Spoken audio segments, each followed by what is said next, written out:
Y sé que Dios me ama, que murió en una cruz por mí. Y sé que Dios tiene un plan para mi vida y que en ese plan es perfecto y yo encajo exactamente como Él quiere.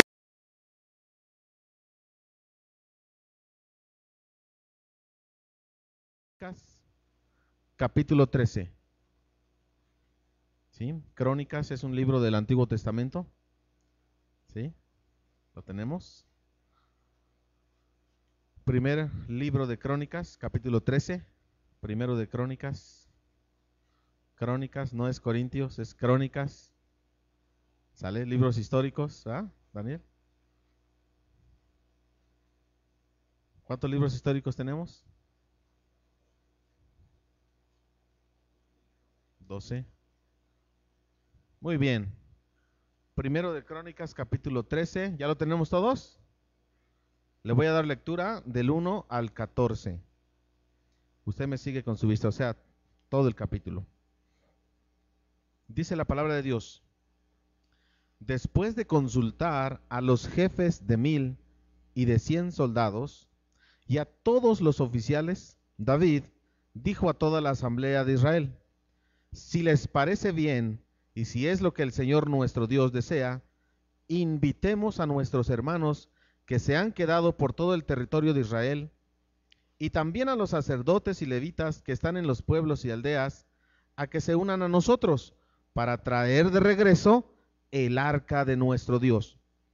La verdad es que desde el tiempo de Saúl no la hemos consultado. A la asamblea le agradó la propuesta y acordó que se hiciera así. Entonces David reunió a todo el pueblo de Israel desde Sijor en Egipto hasta Lebo Hamat para trasladar el arca que estaba en Kiriat Jearim. Luego David y todo Israel fueron a Balá, que es Kiriat Jearim, de Judá, para trasladar de allí el arca de Dios, sobre la cual se invoca el nombre del Señor, que reina entre querubines. Colocaron el arca de Dios en una carreta nueva y la sacaron de la casa de Abinadab. Usa y Ahío guiaban la carreta. David y todo Israel danzaban ante Dios con gran entusiasmo y cantaban al son de liras, arpas, panderos, címbalos y trompetas. Al llegar a la parcela de Kidón, los bueyes tropezaron, pero Usa extendió las manos, sostuvo el arca. Con todo, la ira del Señor se encendió contra Usa por haber tocado el arca, y allí en su presencia Dios lo hirió y le quitó la vida. David se enojó porque el Señor había matado a Usa. Por eso le puso a aquel lugar el nombre de Pérez Usa, nombre que conserva hasta hoy. Aquel día David se sintió temeroso de Dios y exclamó: es mejor que no me lleve el arca de Dios. Por eso no se llevó a la ciudad de David, sino que ordenó que la trasladaran a la casa de Obed Edom, oriundo de Gat. Fue así como el arca de Dios permaneció 3 meses en la casa de Obed Edom, y el Señor bendijo a la familia de Obed Edom y todo lo que tenía. Amén. Señor, te damos gracias en esta mañana que nos disponemos a escuchar la palabra viva, la palabra santa y perfecta que tú has dejado para que nos alimentemos en el Espíritu. Pedimos, Señor, que este alimento pueda ser provechoso en este día. Bendice, Padre Celestial, este tiempo, y que tu Espíritu Santo sea el que nos muestre tus grandes verdades, el que se manifiesta en este momento, trayéndonos, iluminándonos y trayendo, Padre, inteligencia y sabiduría a nuestra vida. Señor, yo te pido, Padre, que en esta hora tomes a tu siervo y que permita, Señor, que el control lo tengas todo tú. Que abras corazones, abras entendimientos, pero también que me uses, Señor, para que la palabra pueda ser expuesta con mucha claridad, con mucha sencillez, porque yo dependo de ti. Que yo mengüe para que tú crezcas. Úngeme con tu espíritu para que entonces seas tú el que hable. En el nombre precioso de Cristo Jesús. Amén. Muy bien. Hemos titulado en este día, en esta mañana, adoración sin límites. Adoración sin límites. ¿Vale? Usted puede adorar estando limitado, o la adoración tiene que ser con límites o sin límites. Una adoración sin límites es el tema que vamos a estar tocando, que vamos a estar hablando en este día. Cuenta la historia que hace muchos años, en un reino muy lejano, había un anciano llamado Latif, así, L-A-T-I-F, Latif. Este anciano era un hombre muy pobre. Vivía de lo que le daba de comer la gente. Lo que la gente le daba, eso comía. Dormía donde le agarraba la noche. Y solamente tenía su túnica, un plato de madera así medio quebradito y un bastón. Esto era lo que tenía Latif.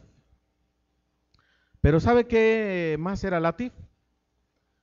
Era un hombre muy respetado. Ustedes dicen, por ser tan pobre y no tener nada, ni casa, ni vestido, ni comida, era un desechado. No. Se le consideraba el hombre más sabio de la región. Y era muy respetado. Muchos le consultaban muchas cosas. Era un anciano con mucha experiencia. Un día el rey estaba visitando los pueblos de su reino y llega al lugar donde vivía, donde solía estar Latif, abajo de un árbol. Y andaba el rey por ahí visitando, platicando con la gente de su reino, y llega y ve a Latif ahí, y los que iban con él le dicen, he aquí al más pobre de tu reino. Se queda sorprendido el rey, viviendo en riqueza, en opulencia, y teniendo al más pobre de su reino. Y le dijeron los demás, pero también es un hombre muy respetable, también es un hombre sabio, y todo el mundo lo quiere aquí.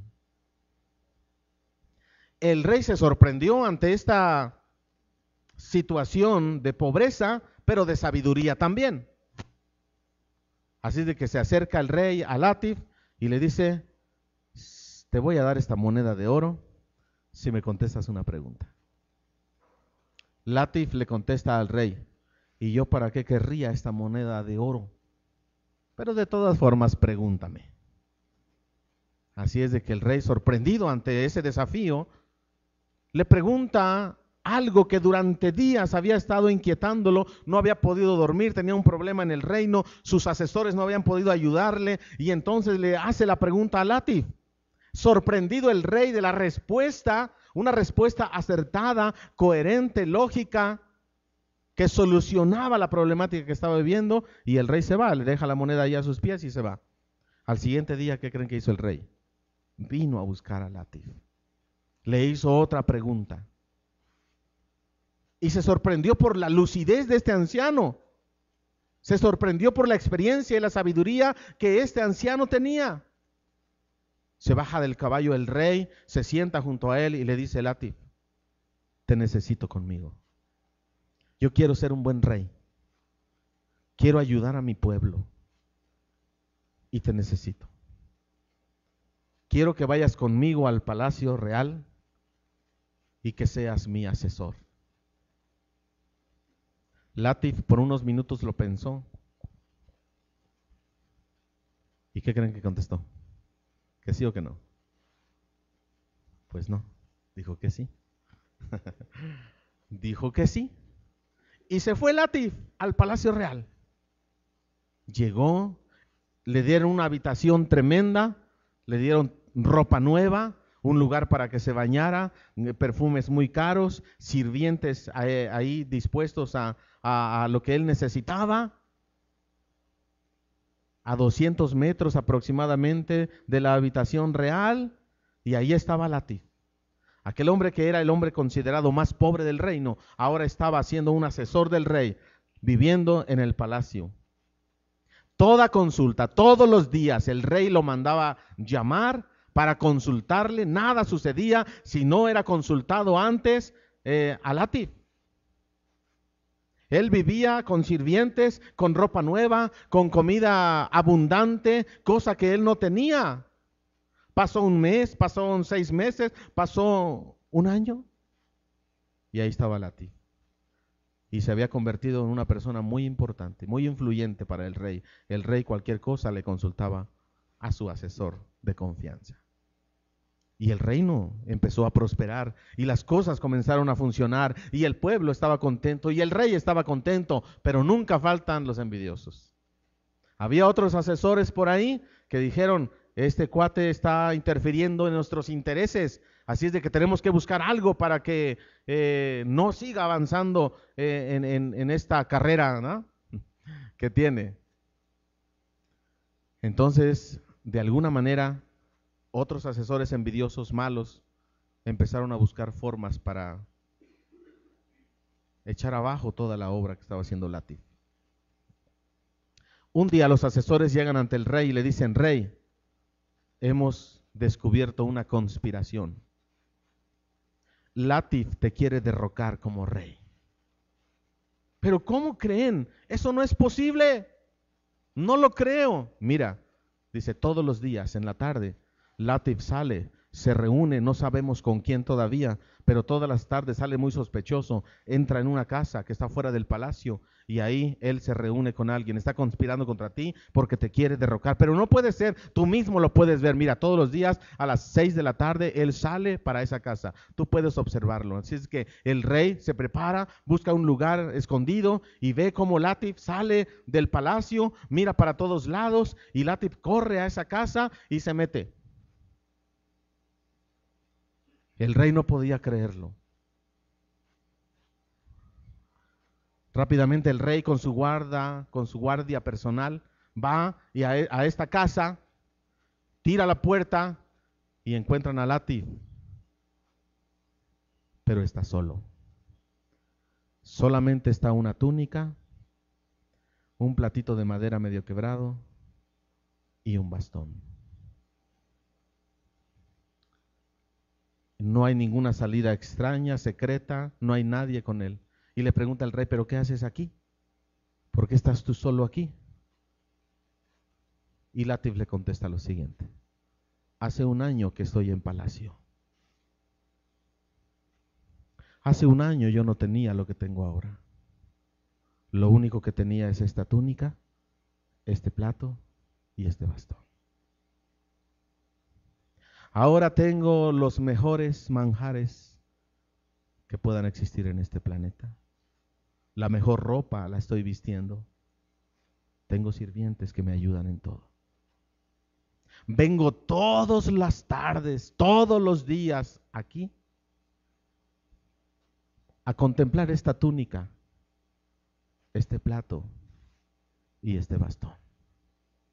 Para recordarme a mí mismo quién soy y de dónde vengo.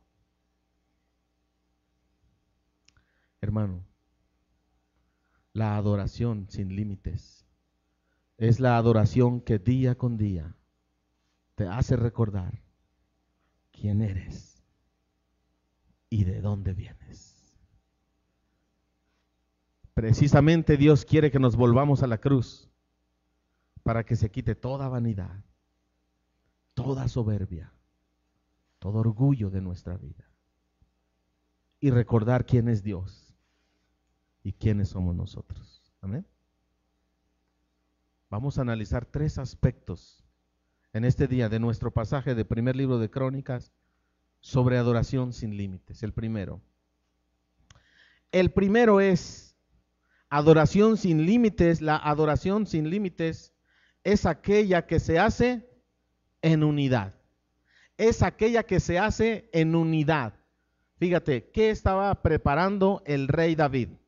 El rey David, aproximadamente 1000 años antes de Jesucristo, el rey David estaba preparando algo. Dice que el arca del pacto, el arca de la alianza, el arca que representa la presencia de Dios, tenía tiempo que no adoraban con el arca presente desde los tiempos de Saúl, ¿verdad?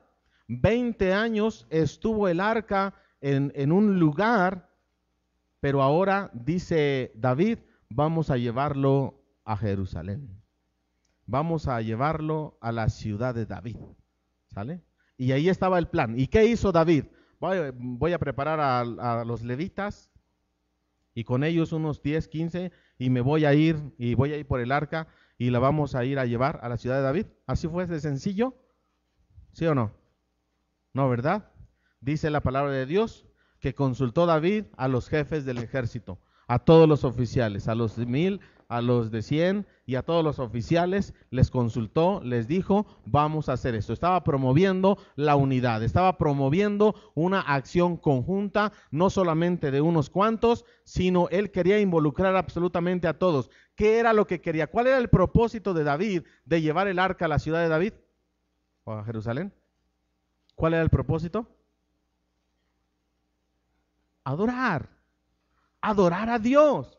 Dice, tiene mucho tiempo que no consultamos la presencia de Dios, tiene mucho tiempo que no adoramos como debemos de estar adorando, como Dios lo ha establecido, así es de que vamos a hacerlo. Dice que consultó también a toda la asamblea, al cuerpo de liderazgo, al cuerpo de padres de familia, al cuerpo de los representantes de cada tribu, y entonces la asamblea la consultó y les dijo, esto es lo que vamos a hacer.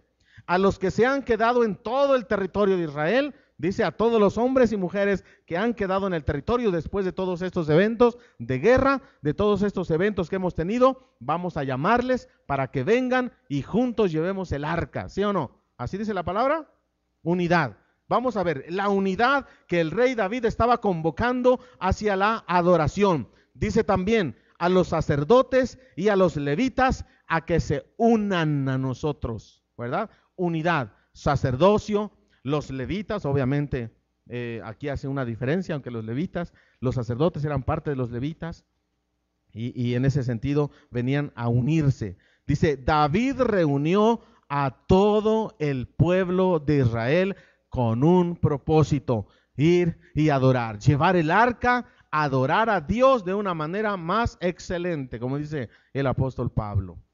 De esta manera, aquí estamos representando nosotros una adoración sin límites a través de la unidad. ¿Qué tanta unidad hay en nosotros? ¿Qué tanta unidad nosotros tenemos como pueblo cristiano, como familias, aún las familias? ¿Qué tal está nuestra unidad? Unidos en un mismo sentir para llevar el arca del pacto y adorar juntos en la presencia de Dios. ¿De qué manera nosotros estamos promoviendo la unidad? ¿De qué manera nosotros estamos promoviendo precisamente una adoración a nuestro Dios sin límites? Hermanos, cuando 2 o 3 familias, cuando 2 o 3 personas se ponen de acuerdo y vienen a la presencia de Dios, ahí sucede algo. Ahí sucede algo especial. En medio de la unidad, en medio del ponerse de acuerdo, ahí sucede algo especial, algo que no se puede explicar, pero así lo dice la palabra. Cuando estén 2 o más reunidos en mi nombre, yo estoy ahí en medio de ellos. Hay algo especial, algo sucede cuando alguien se pone de acuerdo y viene y se reúne para adorar en el nombre de Jesucristo, en el nombre de Dios. ¿Sabían ustedes que hay iglesias que están siendo divididas? Fíjese, hay iglesias que están tan divididas que un grupo de familias se sienta de este lado y otro grupo de familias se sienta de este lado. Los de aquí no le hablan a los de acá y los de acá no le hablan a los de acá porque no están de acuerdo en ciertas cosas. Pero se reúnen ¿para qué? Para adorar. Y voltean y ¿no?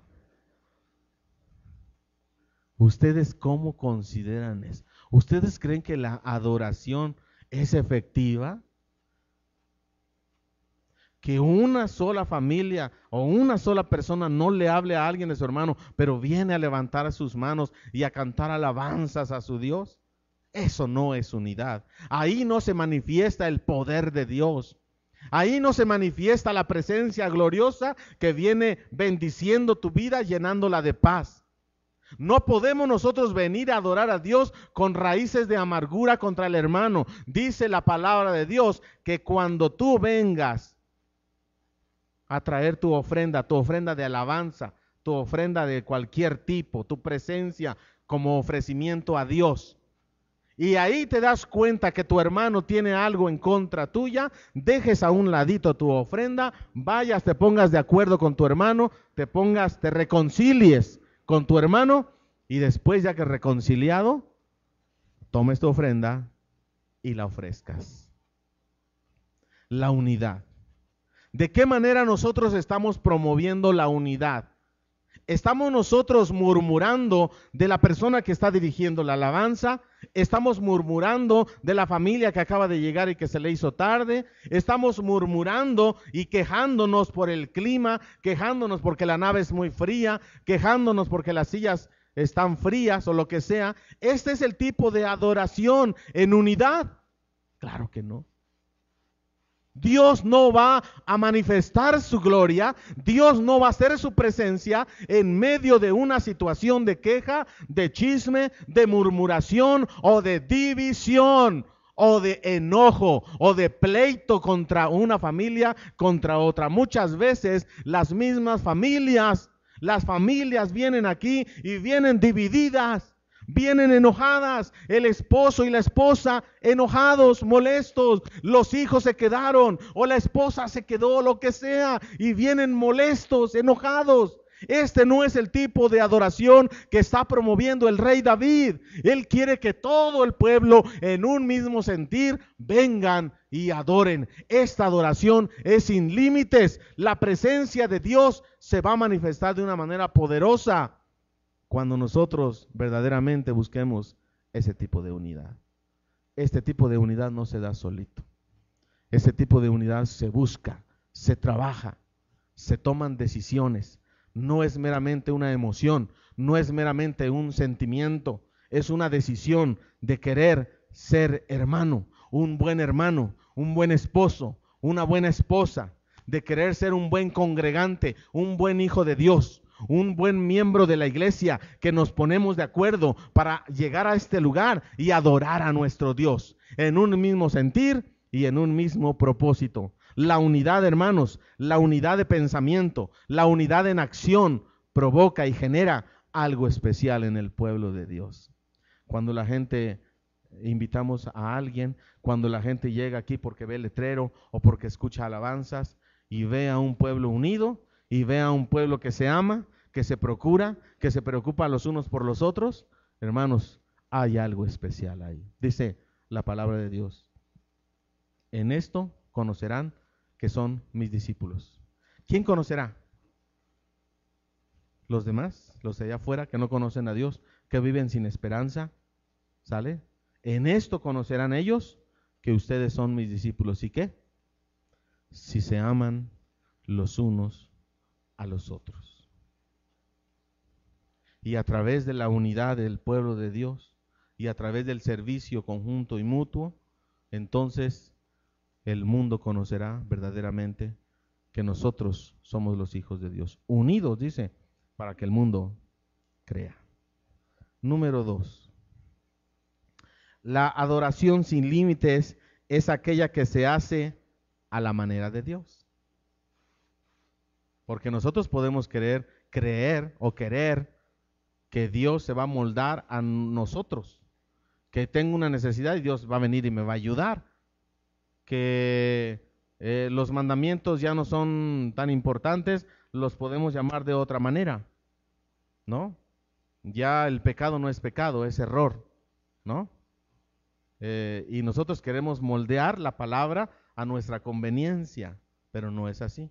Tiene que ser la adoración a la manera de Dios. Bueno, entonces el rey David, convocando todo esto, estaban ahí miles de personas que habían convocado para venir a adorar, llevar el arca del pacto, ir adorando y llegar hasta la ciudad de David. Y entonces dice que hizo una carreta nueva, ¿o no? ¿En qué llevaban el arca? ¿En una carreta nueva? ¿Sí o no? ¿Qué versículo es? Versículo 7, ¿qué dice? Colocaron el arca de Dios en una carreta nueva. ¿Qué dice la Reina Valera 60? Ok, en un carro, no dice auto, ¿no? Es un carro nuevo, en una carreta nueva, versículo 7, y la sacaron de la casa de Abinadab, donde estuvo, ahí había estado, ¿sabes cuántos años? 20 años. Usa y Agío eran hijos de Abinadab, guiaban la carreta. David y todo Israel danzaban ante Dios con gran entusiasmo y cantaban al son de liras, arpas, panderos, címbalos y trompetas. Muy bien, ¿qué tenemos aquí? El arca siendo transportada en una carreta nueva, en un carro nuevo, y puesto, este carro iba jalado por bueyes. ¿Qué más? ¿Qué más? ¿Qué ambiente había ahí cuando estaban llevando el arca? Había fiesta, ¿verdad? Una fiesta con mucho entusiasmo, dice, con mucha pasión, con mucha emoción.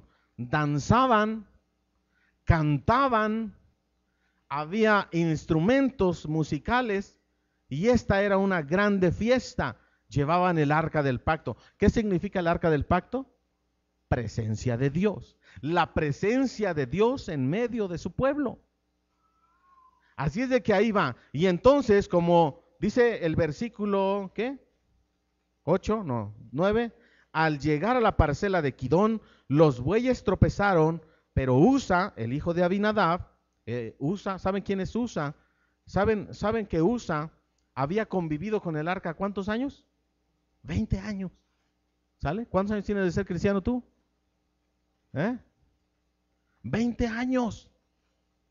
Y dice que los bueyes tropezaron, pero Usa extendió las manos. ¿Para qué? Para que el arca no se cayera. Versículo 10, con todo, la ira del Señor se encendió contra Usa por haber tocado el arca, y allí en su presencia Dios lo hirió, ¿y qué hizo? Le quitó la vida. Buena intención, ¿verdad? ¿Qué era lo que quería David? Adorar a Dios. ¿Es malo adorar a Dios? ¿Qué es lo que llevaban en un carro nuevo? El arca, la presencia de Dios. ¿Y qué quiso hacer Usa? Cuando el arca estaba a punto de caerse, el arca, la madera de acacia, cubierta de oro, que llevaba las tablas de la ley, que llevaba la vara de Aarón y el maná, ¿verdad? Que descendió del cielo. ¿Sí o no? Y cuando el arca estaba ahí moviéndose porque los bueyes tropezaron, ¿qué hizo Usa? ¿Qué hubieras hecho tú, hermano? Estaba a punto de caerse el arca y él la quiso detener. Pero en el momento que tocó, Dios lo mató. Buenas intenciones. No podemos vivir solamente de buenas intenciones, de querer hacer lo bueno. Tiene que ser a la manera de Dios. ¿Por qué crees que Dios mató a Usa? ¿Qué culpable era Usa? ¿Era muy culpable de lo que había hecho? ¿Sí o no? Dime. ¿Tenía culpa? ¿Quiso detener el arca para que no se cayera? ¿La detuvo? ¿Tenía culpa? ¿Sí o no? Pues si se murió, sí. ¿No? ¿Cuántas veces queremos hacer nosotros las cosas a nuestra manera? El nombre Usa significa fuerza humana. Querer hacerlo en nuestra fuerza, en nuestra inteligencia, a nuestro parecer. Confundimos, distorsionamos la palabra de Dios y la acomodamos a nuestra conveniencia. Si hago algo, no, pues es que hay que predicar la palabra como dé lugar. El fin justifica los medios, ¿no? ¿Sí será eso, que el fin justifica los medios? Podemos pisotear, podemos transformar, podemos cambiar lo que Dios ha establecido. Estaban haciendo las cosas de una manera correcta, el rey David y los levitas y todo esto, estaban haciéndolo de la manera correcta. Vamos a analizar el texto. Vamos a ver. ¿Alguien me ayuda a leer Éxodo 25, 13 y 14? Éxodo 25, 13 y 14. ¿Qué pasó aquí? ¿Por qué hasta David se enojó. Éxodo 25, 13 y 14. ¿Ya lo tenemos? ¿Qué dice?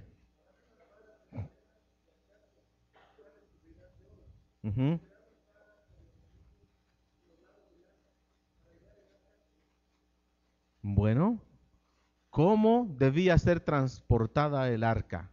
¿En un carro nuevo? ¿Al estilo de los filisteos? ¿Jalado con bueyes? ¿Al estilo pagano?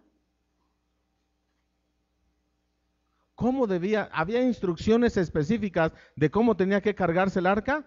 ¿Cómo era? El arca tenía 4 argollas en sus 4 esquinas, de las cuales entraba la vara de acacia. ¿Y quién llevaba? ¿Los bueyes? ¿Se la ponían a los bueyes? Vamos a ver quién tenía que ser el que llevaba el arca. Vamos a Números 4:15. El siguiente, Éxodo,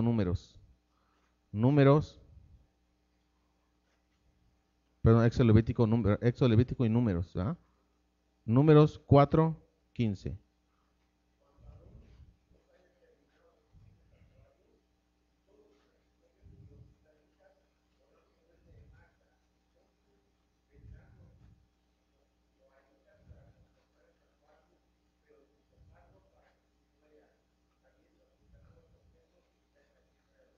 Muy bien. ¿Quién era responsable de transportar el arca, de llevar el arca?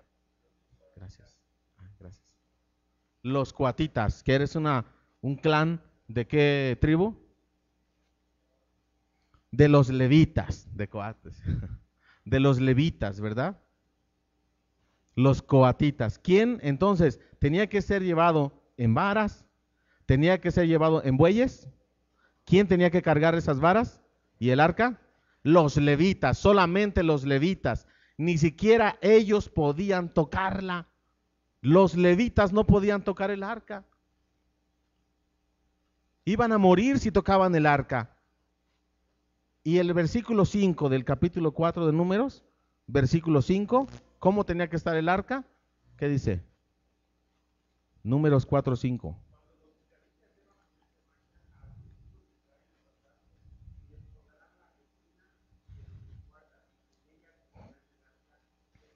La cubrirán, ¿verdad?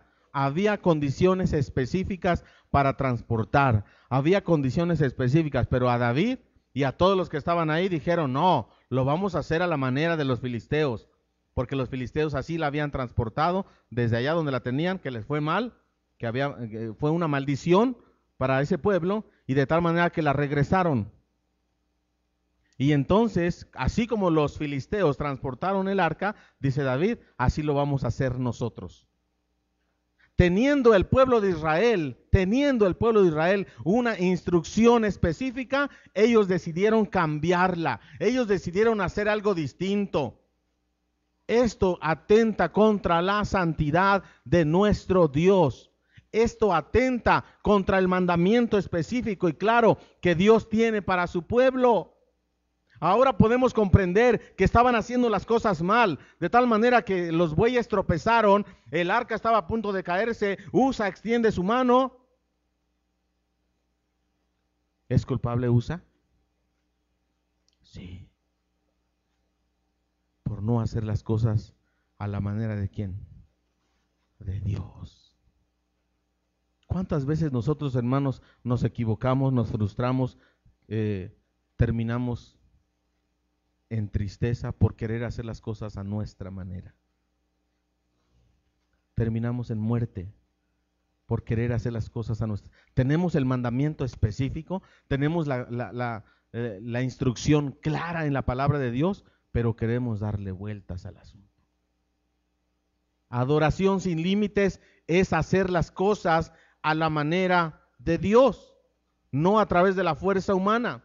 Muchas veces, hermanos, la adoración, el venir a este lugar y adorar se hace tan cotidiano, se hace tan rutinario, se hace de una manera tan legalista y farisaica, que tenemos 20 años, Usa tenía 20 años, estaba familiarizado con el arca, la presencia de Dios. estaba familiarizado, se le hizo fácil tocar el arca. ¿Cuántas veces nosotros, hermanos, nos vamos más allá de la adoración correcta, de un momento de solemnidad delante de la presencia de Dios? Venimos a adorar a Dios. Esta es la casa de oración. Cuando nosotros nos reunimos, la presencia de Dios se manifiesta de una manera especial. ¿Dios está aquí ahora? ¿Qué tipo de reverencia? ¿Qué tipo de adoración? ¿Qué tipo de corazones hoy han venido a adorar al Rey? Es la pregunta. Estamos tan familiarizados con cada domingo venir y sentarnos de tal manera que la adoración, la reverencia y el respeto como que no son ahora tan importantes. La intención era buena, pero la santidad de Dios estaba de por medio, el mandamiento de Dios. Usa quiso detener el arca para que no cayera, pero quebrantó las órdenes y mandamientos de Dios.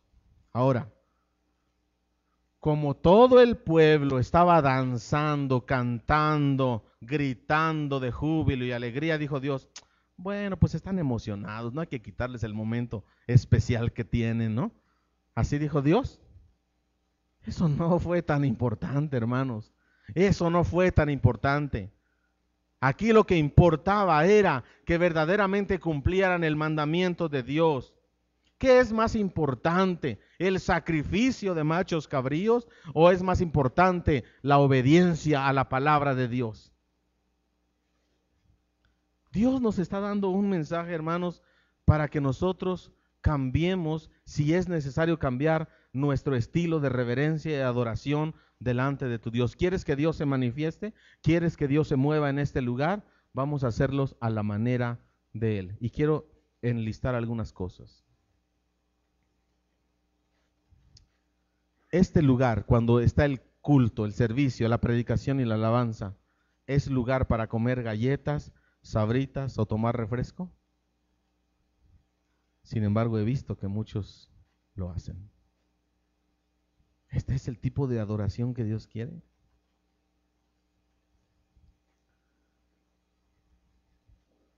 Este es el lugar para estar platicando y cuchicheando de lo que me está sucediendo en la escuela, en el trabajo, con los vecinos. De estar contando algún chiste por ahí. No. Cuando tú tienes una cita muy importante, ¿qué es lo que haces, hermano? Cuando tú tienes una cita muy importante con una persona muy importante, ¿qué haces? ¿Cancelas todo? ¿No me molesten? ¿Tengo esto especial para... no apago hasta mi celular? ¿Verdad? Cuando tienes una cita importante. Pero cuando vienes a adorar a Dios, pues no es tan importante. ¿Usas tu celular para estarte mensajeando o para estar hablando cuando vienes a adorar a Dios?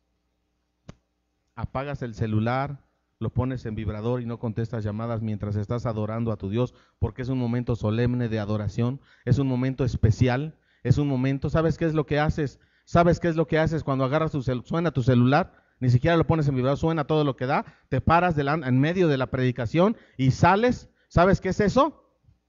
Tocar el arca del pacto. Así de, no es tan importante la adoración. No es tan importante lo que Dios esté aquí y que he venido a adorarle. No es tan importante eso. Suena el celular, a todo lo que da. Y ahí estoy al pendiente porque tengo una llamada muy urgente y tengo una llamada muy importante. Y si no contesto la llamada, a lo mejor el mundo se acaba, ¿no? Puedo perder millones de pesos si no contesto esa llamada. No puede esperar, es algo urgente. Y no importa quién esté adorando, no importa que he venido hoy aquí a estar en la presencia del Creador de los cielos y de la tierra, en la presencia de aquel que me da la vida, de aquel que me da salud, de aquel que me concede un trabajo y una familia. No es tan importante eso.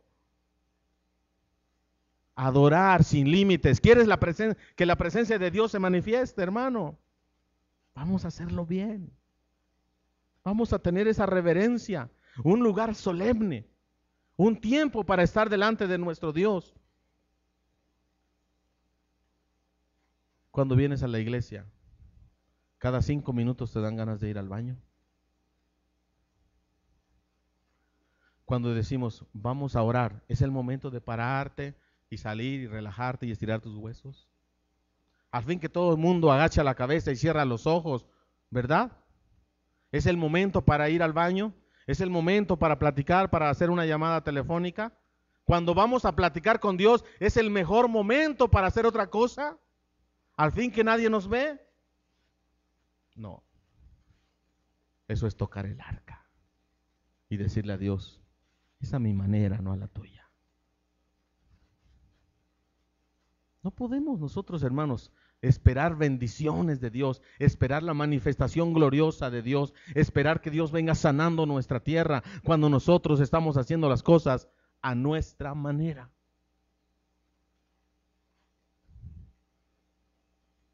Dejando que los niños corran, se suban cuando acaba todo. Aquí veo a los niños, tengo que decirles yo, no se suban, corriendo, agarrando instrumentos. Y los padres dicen, ay, son niños, ¿no? Son niños, los niños son inquietos. No, hermanos. No estamos hablando de legalismo y religiosidad. Estamos hablando del lugar y que nos congregamos y nosotros hacemos una convocación santa para adorar a un Dios santo, y este lugar tiene que guardar el respeto que se merece. No estoy diciendo que los niños no pueden jugar y que no pueden correr. No estoy diciendo eso. Estoy diciendo que muchas veces pasan los límites, agarrando instrumentos que se usan para glorificar el nombre de Dios. Y los padres no decimos nada. Es el tiempo de comenzar a educar. Nuestros hijos no saben estar media hora, 40 minutos escuchando un mensaje a un adulto. Están inquietos, están llorando, están platicando, quieren salir cada 5 minutos al baño. No educamos a nuestros hijos a tener reverencia, a guardar el debido respeto en un lugar adecuado. ¿Por qué será? Porque como padres a veces estamos dando esos mismos mensajes de irreverencia, de falta de respeto. Eso es tocar el arca. Muchas veces, hermanos, tomas un traste de la cocina, un ejemplo, te lo llevas y jamás vuelve. Es un ejemplo muy sencillo, pero habla mucho acerca de nuestro concepto de la adoración. ¿Será importante esto? ¿Por qué crees que Dios en ese momento mató a Usa? Porque se le ocurrió, porque dijo, bueno, les voy a dar un escarmiento. Traspasaron. Estaban haciendo las cosas a su manera. No era en un carro nuevo, no era a través de bueyes, no se debía tocar, tenía que estar cubierta. No lo estaban haciendo a la manera de Dios. Dios viene y dice, esto no puede continuar así. ¿Por qué Dios hizo eso, hermanos? Porque nos ama. Porque quiere que nosotros corrijamos, enseñemos a nuestros hijos y nosotros mismos tengamos algo, una actitud correcta cuando vengamos a adorar a nuestro Dios. La adoración sin límites, la presencia de Dios gloriosa se va a dar cuando un corazón esté completamente entregado, cuando un corazón completamente esté dispuesto a obedecer la palabra, pase lo que pase y pese a quien le pese. Es importante, hermanos. Y número 3 y último, la adoración sin límites es aquella que trae bendición y bendición en abundancia. Versículos 12 al 14 de nuestro pasaje de primero de Crónicas capítulo 13. Dice, aquel día David se sintió temeroso. ¿Qué pasó con David? David se enojó, pero también David reaccionó. ¿Y qué dijo? Tuvo temor de Dios. Espero que nosotros tengamos el temor de Dios. Dice, aquel día David se sintió temeroso de Dios y exclamó, es mejor que no me lleve el arca de Dios. Es mejor que nos detengamos y que nos sentemos a pensar, a reflexionar qué es lo que estamos haciendo mal para corregirlo. ¿Sale? Para corregirlo. Es tiempo, es oportunidad. No consumió a todos, solamente a uno. Y dice, es tiempo de detenernos para corregir. Por eso no se la llevó a la ciudad de David, sino que ordenó que la trasladaran a la casa de ¿quién? Obed. ¿Qué significa la palabra Obed? Siervo. Actitud de siervo. Ya no es fuerza humana como usa, ahora es siervo. Oriundo de Gat. 14. Fue así como el arca de Dios permaneció, ¿cuánto tiempo? 3 meses en la casa de Obed-Edom, y el Señor bendijo a la familia de Obed-Edom y todo lo que tenía. David entendió el mensaje. Llevaron la presencia de Dios a casa de un varón llamado siervo de Edom. Estuvo 3 meses y Dios bendijo a su familia y Dios bendijo todo lo que tenía. ¿Por qué será? Hermanos, que cada uno de nuestros hogares, que cuando vengamos aquí y adoremos, verdaderamente sea a la manera de Dios. Y que cada uno de nuestros hogares establezca un altar donde la presencia de Dios se establezca. ¿Y sabes qué va a suceder ahí? Bendición. Bendición. ¿Alguien ya ha establecido un altar familiar en casa? ¿No está experimentando la bendición de Dios? Comienza a hacerlo. Pero aún mayor, aquellos que han abierto su casa para que ahí se predique el evangelio, para que ahí haya una iglesia del Señor, doblemente bendición. Se multiplicará tu bendición, porque estás disponiendo todo lo que tienes para la obra de Dios. Es el tiempo, hermanos, de que podamos nosotros entender quiénes somos y de dónde venimos, para que nuestra adoración sea una adoración sin prejuicios, sin limitaciones, una adoración completa, agradable delante de nuestro Dios. Cuando nosotros podamos entregarle totalmente nuestro corazón, deja que Dios se manifieste en bendición, multiplique todo lo que tú tienes para bendición. Que Dios venga dándote lo que necesitas en tu vida, en tu familia, en tu iglesia, en tu trabajo. Deja que Dios venga sanando esas áreas. Él quiere tu adoración completa. Cierra tus ojos. Inclina tu cabeza, por favor. Padre, en esta mañana queremos recordar que tú eres nuestro Dios santo, que tu santidad no puede ser traspasada. Queremos decirte, Padre, que nos enseñes a ser reverentes delante de ti. Queremos adorar en unidad. Queremos hacerlo a tu manera. Pero también, Señor, sabemos que cuando lo hagamos, habrá una grande bendición. Y que aún en poco tiempo, Señor, tú bendecirás nuestra economía. Tú sanarás nuestras enfermedades. Cuando un pueblo se arrepiente, cuando un pueblo se humilla, cuando un pueblo reconoce quién es Dios, entonces viene Dios bendiciendo y sanando tu vida.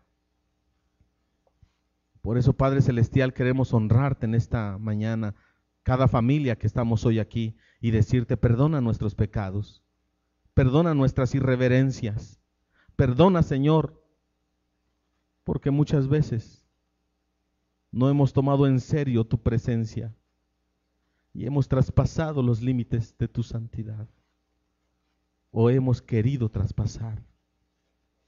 Perdónanos, Señor. Enséñanos a ser un pueblo verdaderamente que te adore con espíritu y en verdad.